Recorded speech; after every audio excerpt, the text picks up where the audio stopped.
Hey guys, காலேஜில் hall ticket தரேன்னு சொன்னதுனால நானும் என் ஃப்ரெண்டும் காலேஜுக்கு போயிட்டு வாங்கிட்டு வந்துடலான்னு சொல்லிட்டு நாங்கள் காலேஜுக்கு தான் போயிட்டுருக்கோம். சரின்னு சொல்லிட்டு நானும் பாட்டு கேட்டுகிட்டே அப்படியே போனேன். ஒரு வழியாக காலேஜ் வந்துருச்சு. இறங்குனதுக்கப்புறம் பார்த்தா செம்ம வெயில் தாங்கவே முடியல. சரின்னு சொல்லிட்டு எங்கள் காலேஜுக்கு ஆப்போசிட்டில் இருக்க அந்த கரும்பு ஜூஸ் கடையில் கரும்பு ஜூஸ் வாங்கி குடிக்கலாம் அப்படின்னு சொல்லிட்டு ஒன்று வாங்கி குடித்தோம்.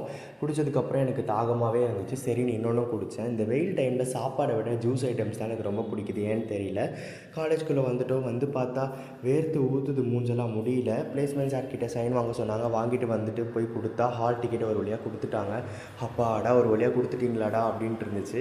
அதுக்கப்புறம் இவனுங்களாம் லேட்டாக வந்த ரீசன்னால் இப்போ தான் போயிட்டுருக்காங்க வாங்குறதுக்கு. அப்புறம் எங்கள் தமிழ் சாரை பார்த்தோம். இவரை பற்றி சொல்லணுன்னா வேர்ட்ஸே கிடையாது. இவர் எனக்கு சாருன்னு சொல்கிறத விட ஒரு நல்ல ஃப்ரெண்டுன்னு நான் சொல்லுவேன். அதுக்கப்புறம் இவரை நான் ரொம்ப மிஸ் பண்ணுவேன்னு சொல்லலாம். அதுக்கப்புறம் இவன் லைப்ரரி போகிறதுனால பாய் சொல்லிட்டு போயிட்டான். அதுக்கப்புறம் பசிக்குதுன்னு சொல்லிட்டு லன்ச் டைம் வந்தோடனே பிரிஞ்சி வாங்கி சாப்பிட்டோம். கேன்டீனில் எப்பயும் போல் டேஸ்ட் வைஸ் சுமாராக தாங்க இருந்துச்சு. அதுக்கப்புறம் சரி ஓகே ஜூஸ் குடிக்கலான்ட்டு இந்த கடைக்கு போயிருந்தோம். இந்த ஸ்டாலில் பார்த்தா ஜூஸ் சூப்பராக கொடுத்துருந்தாங்க. 40 ருபீஸ்க்கு ஒர்த்துனே நான் சொல்லுவேன். நிறைய இருந்துச்சு. ஈவினிங் காலேஜ் டே ஈவெண்ட் முடிச்சதுக்கப்புறம் காளான் சாப்பிட்டுட்டு அப்படியே, இதே என்னோடய பெஸ்ட் ஃப்ரெண்ட் தான் சுபா. அவளுக்கு ஒரு பாய் சொல்லிட்டு வீட்டுக்கு கிளம்பிட்டேன். பாய்.